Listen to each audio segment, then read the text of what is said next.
Good morning, ladies and gentlemen. It's Dr. Jones here. I'm talking right now to my high school students.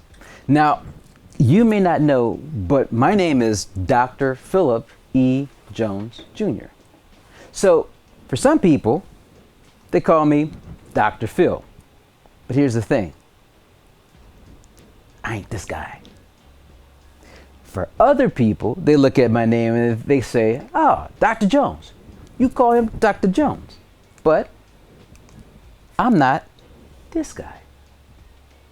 What you find is that sometimes the traits that make up a person come from their ancestors and not from the environment in which they live in. For example, first time I started teaching, folks said, "Hey, Dr. Jones." I'm like, yeah, what's up? They say, "You sound like this guy." I said, "This guy? Marty? The zebra?" They're like, "Yes." I said, "Do you understand that this guy is actually this dude? So you saying I look like this dude?" They're like, No. I just said you sound like this dude." I said, "Okay. So who do you think I look like?"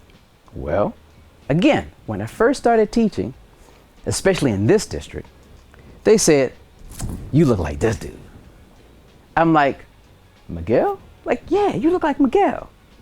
I'm like, "Oh, okay. I said, "But ask your mama who I look like." And you know who most people say I look like? This dude. Now, here's what I want to say. I'm not related to any of those folks. Actually, I came from these two people. That's my dad, that's my mom. Now, my mom, she came from these folks. That's my grandmother. And my dad, he came from these folks. Grandmother, my grandfather. So today, we're going to be talking about heredity and genetics. Okay? Now, as always, we have to link everything that we do back to the standards. So if you're looking at this, the standard that actually covers this is the one that compares and contrasts asexual and sexual reproduction and looks at it in regards of the genetic information and the variation in the offspring. Pretty much, how did we get this dude from these people? Okay? So, first thing I want to say is that all organisms reproduce, all right? But it's how they reproduce. That's the key. So, first of all, let's start with the first one here, asexual. Now, hear me out. Asexual reproduction starts off with the back end of this, reproduction.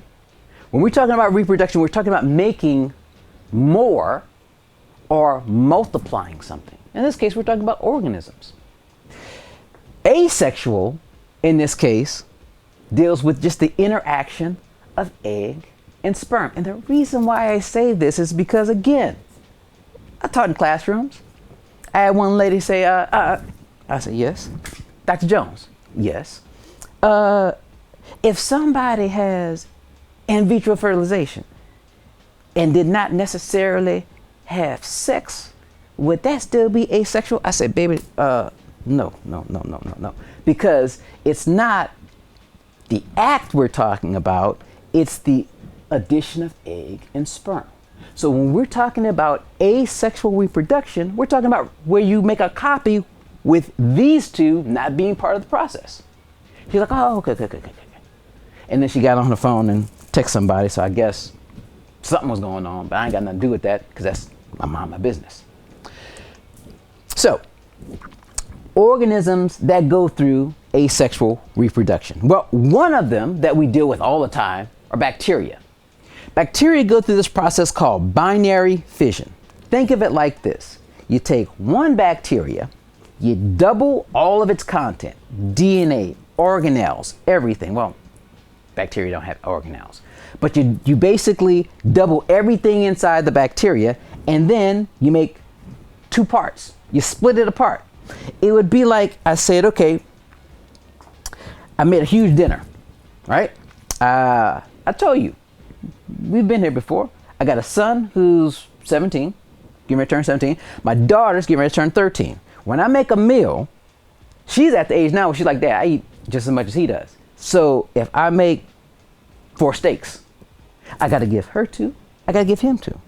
If I make a whole tray of fries, I got to give her half. I got to give him half.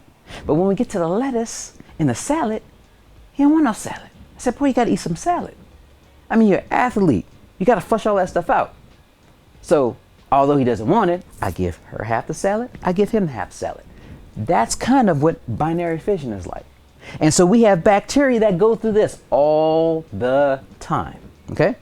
Now, another type of asexual reproduction deals with a hydra. Now, before you go off the deep end, we ain't talking about this dude. Nah. This is not Clash of Titans. Hercules don't exist. And you're not going to have a 7-headed beast that every time you cut off one head, another one grows. No. We're talking about this. These are hydras. And what you find with a hydra is the budding process is when one little hydra grows out of the larger hydra. Okay? Think of it as, best way to describe it, I've seen it like in Men in Black. Remember the guy who had the other guy that came out of his backpack, which was actually part of him? Think of it like that. But in the real life scenario, that guy that came out of the backpack that was actually connected to the other guy who was an alien would have grown up to be a whole nother guy. So you have 2 guys. All right. Next, starfish. Now everybody's heard this one. If I take a starfish, in this case, this is a sea star, and I cut it up, tap, throw it in water, bam, I'm gonna just make more sea stars. Yeah, to a point. Here's what they don't tell you, is how you cut it, all right?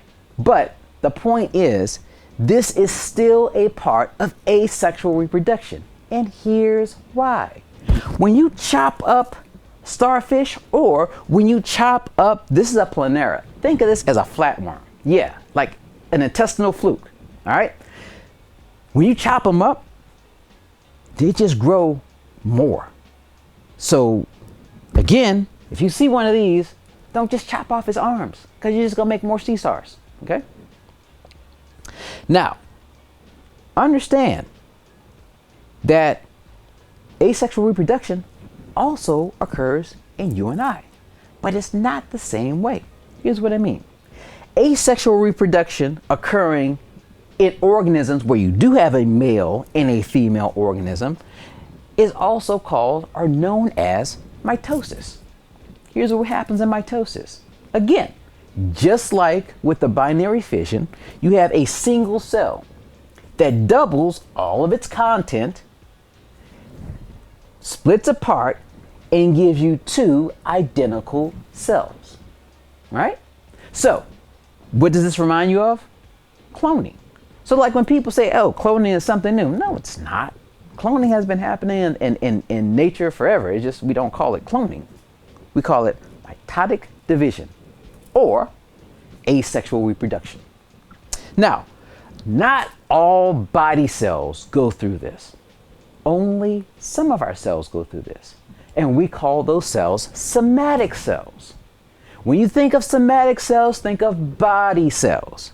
So if you think about it, we're talking about most of your organs, most of your tissues, and the systems that go along with it.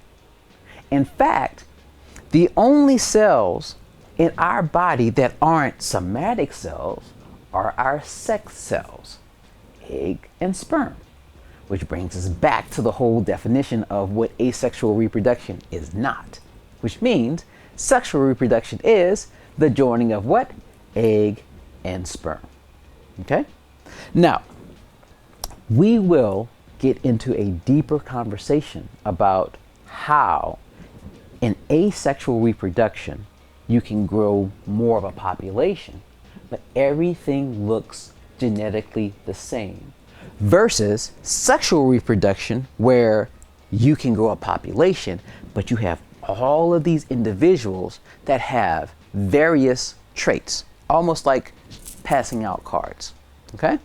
So I hope that this part of our discussion resonates with you, sticks with you, because next time we're actually going to be jumping into Mendelian genetics.